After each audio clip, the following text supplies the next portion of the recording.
Hey everybody, yeah, it's Ken again. This is a follow-up video for the Chinese controller video. Um, so like I told you, guys, watch my first video if you're just tuning in.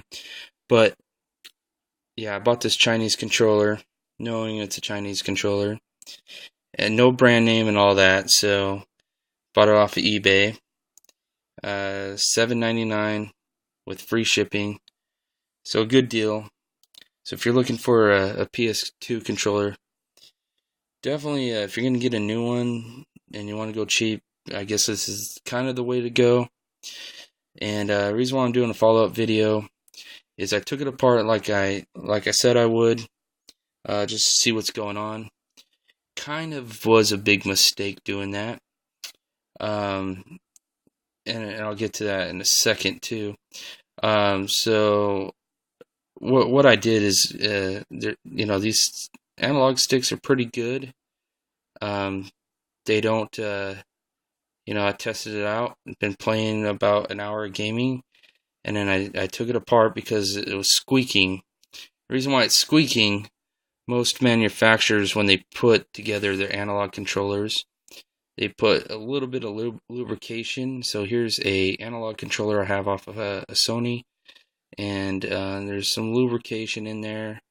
After all these years, I'm not sure how old it is, but I desoldered it off of there just to salvage this and to test it, and so it's good.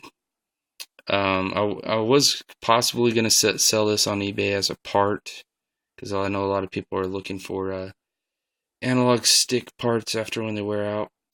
But I had to apply some lubrication into these.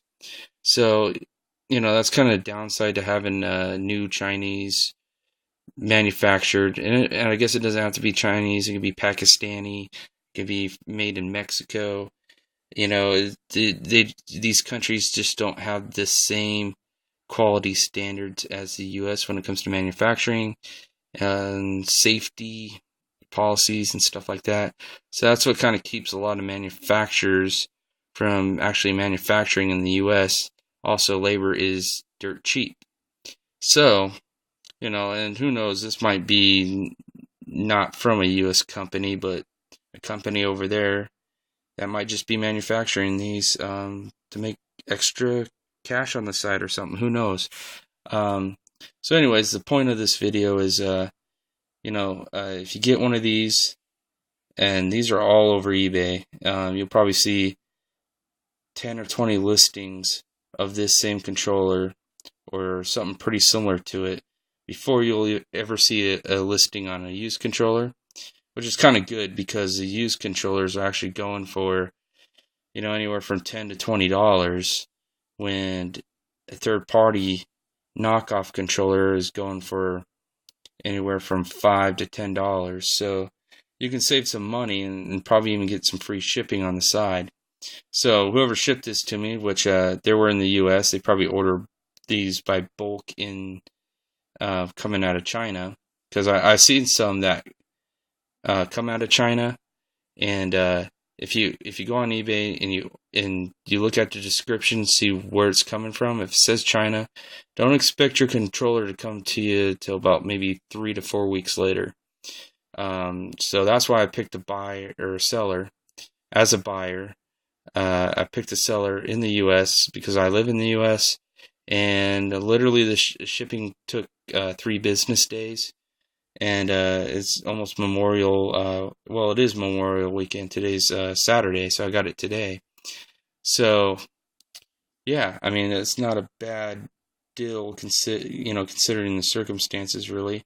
So what you want to do is, if you get one of these controllers, take it apart, and I would lube it up. This is my lube of choice when it comes to electronic parts. As you can see, this is Clipper oil. So Clipper oil is a lightweight oil, about the same clarity and consistency as vegetable oil, but I wouldn't suggest using vegetable oil. So clipper oil, this is pretty basic. You don't want to get any, maybe for your clipper, you probably want to get one that has antibacterial and different type of ingredients to kill bacteria on your clippers. So this is used to oil clippers because I own a set of clippers. And this is probably more than I actually need, so I use it for other things too. So you want to take your clipper oil and then you want to basically lubricate around, believe it or not, and I've seen other videos about this. This is where I got the idea. And I thought it would disrupt the signal or whatever, but it's an analog stick, so obviously I had never lubed this one, and I can see lubrication like oil in there. So you want to put your clipper oil, probably a drop on all four sides of kind of the housing, and then lubricate these little gray areas, and also right here is your button. So when you push down, it clicks that black button. You see it move up and down. So you want to put probably a drop on top, because when you move your analog stick, it actually moves that little prong that comes out and presses this little tack button underneath of it. So you just want to lube it, so you don't have just grinding plastic. And the analog sticks, honestly, are cheap as heck. It doesn't have a big solid part, so I couldn't take an analog stick off another PS2 controller and use it on this one. So these are for this controller. It's just like a keyed metal prong that sticks up, and it's a lot slimmer than this one, this little stick coming up. So with that said, that's probably the only cheap part I've seen on this controller. Everything else on the controller, it has a print circuit board, has buttons, actually has ribbon cables to join the analog board to the print circuit board for the buttons. It doesn't actually have, I don't know what you call them, but it doesn't actually have microchips, in a sense, like a chip soldered on, like the Sony PS2 controllers do. So this one has like a blob of silicon, a blob of silicon on the board. So it has kind of like one of those cheap makeshift chips that you can probably see in a dollar store calculator or something. But other than that, it has a print circuit board. So if you watch my first video and complain about the actual first party Sony controllers, their DualShock, is they have a plastic overlay that's a printed circuit on top of a piece of plastic, and the buttons just fail on, so that's probably the best way to describe it to anyone that doesn't want all the technical details fully on it, which is fine. Not everyone's gonna be passionate or give two craps. They just want a controller that works. So anyways, let's see, another thing, what else can I say? I had something in mind. Oh yeah. So unfortunately, this is the unfortunate part, going back to that first statement. When I unscrewed the screws, all of them but one didn't get stripped out. And I don't mean like the screw heads themselves, but I think this screw hole, the plastic got stripped out just by taking it apart. I was being really careful, and the screws just actually came out pretty easy. It was actually easy to put together than the actual Sony controllers. The Sony controllers are like puzzle pieces. This one you can mod, and it'll make it quick and easy to get in and out. It's not rocket science to get these triggers, back in their place and stuff. But yeah, if you do take yours apart, side of caution, get like super glue, Loctite. You can find Loctites, that blue stuff. If you ever pulled out a screw, it's a blue stuff on the end of some screws. and that's Loctite. It's basically kind of like a glue that you put on the screw and you screw it down, and then it keeps the screw from falling back out. It's mostly used for like vibration applications, like um, you know, uh, like machine shops and stuff. If you have a bolt that goes into like an engine block to hold something else on the side or something like that, it's going to use Loctite. It's going to keep the screw or bolt from wobbling. So Loctite can also be used for stripped out plastic screw ports or holes. And Loctite will, you screw it in and it'll adhere to whatever's around the screw. So if your thread's gone, and things like game controllers, when you screw in a screw, it actually is cutting threads at the same time. So obviously, either Sony or these knockoffs, they're not really designed to be pulled back apart again, really. So that's why you have to be kind of careful.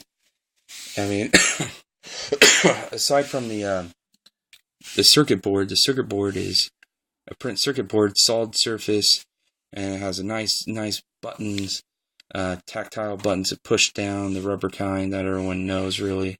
If you ever took anything apart, it had buttons in it. So these are actually real buttons. So that's the only pro about it. The plastic is cheap. Obviously, if I already stripped it out just by unscrewing the thing, so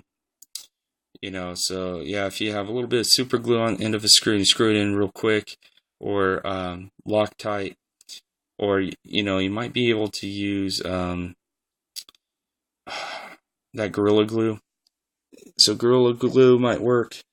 So just a side of caution, but more likely any third-party controller, if you're inclined to, and you take it apart, oil the thumbs. I even put oil around the bottom, and as you can tell, you see the gloss around the top with a Q-tip. So, it's that's probably going to dry out. It's not going to be there forever.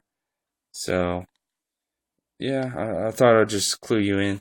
Oh, also another thing about this controller, when I plugged it in, so this might not be like a buy after haul for everybody, but when I plugged it in my PS2, it said please plug in a controller, and I think one of the pins started getting bent, so I kind of wedged the screwdriver kind of straight, it wasn't bent all the way over, but it was starting to lean to one side, so I put it straight.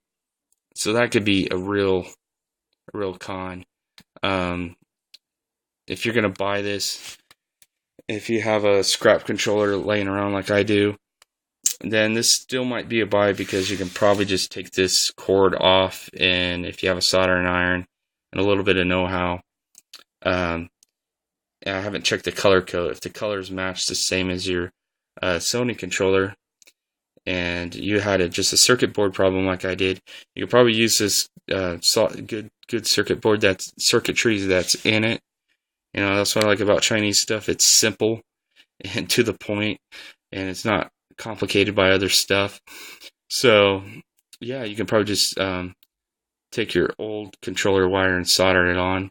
Hopefully I don't have to go that route, because it's just more work, but I guess that's a possibility. But yeah, for under $10, I would buy one of these. If it's over $10, and someone's asking for one of these knockoffs, because I'm sure they're getting them for like $3 to $5, and then making a little bit of profit off of it. If you get under 10, I would buy it. If you get it over 10, or someone's selling it, then don't buy it. But it's kind of a long video, but I thought I would share with you what I found. So yeah, ribbon cables, actual nice buttons. Analog sticks are crap. So another thing, the buttons, the actual physical buttons you press, not the stuff underneath, is cheap too. I suspect these are going to rub off after hours of gameplay. But if you've been playing on a PS2 for a while, you probably have these memorized. So if you see you're on a game, it says, okay, go ahead and press triangle to begin or whatever, then hey, that's the top button, So that might not be a problem if they do rub off. But other than that, it looks almost identical to an actual DualShock controller. Oh yeah, and there's 2 motors in this controller, in case you're wondering. So it's not just one side; it's actually both, and they look pretty big and nice, and they have foam around them. So I guess they're trying to make a quality products as much as they can with what they have. So yeah. Other than that, it's just kind of a stupid controller video, but hopefully that'll give you an idea what to buy and what not to buy. So I hope you have a good night.